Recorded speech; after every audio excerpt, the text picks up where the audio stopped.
1 spoon கூட அரிசி மாவே ஆட் பண்ணாமல் சாஃப்டான இட்லி எப்படி செய்யுதுன்னு பார்க்கலாம். இந்த இட்லி செய்கிறதுக்கு 4 கப் ரவை, 1 கப் உளுத்தம்பருப்பு, இதுதான் பர்ஃபெக்ட் மெஷர்மெண்ட்டு. நான் இன்றைக்கி டம்ளரில் தான் எடுத்திருக்கேன்.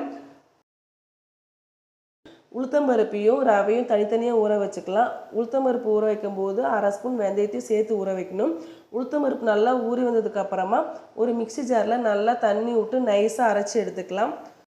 ரவை நல்லா ஊறினதுக்கப்புறமா அதில் இருக்கிற எக்ஸ்ட்ரா தண்ணியெல்லாம் வடிகட்டி எடுத்துட்டு அரைச்சி வச்ச உளுத்த மாவும் உப்பு சேர்த்து நல்லா மிக்ஸ் பண்ணிவிட்டு மூடி வச்சு ஒரு நைட் ஃபுல்லாக அப்படியே விட்டுடலாம். மாவு நல்லா புளிச்சு வந்ததுக்கப்புறமா இட்லி பாத்திரத்தில் இட்லி ஊற்றி எடுத்தால் சூப்பரான ரவா இட்லி ரெடி ஆகிடும். இந்த இட்லி நிலக்கடலை சட்னியோடு வச்சு சாப்பிடும்போது டேஸ்ட்டு சூப்பராக இருக்கும். இந்த மாதிரி இட்லி செய்யும்போது மாவரைக்கணும் அப்படிங்கிற ஒரு கவலையே இல்லை. ஈஸியாக செஞ்சு முடிச்சிடலாம். நீங்களும் ட்ரை பண்ணி பாருங்கள்.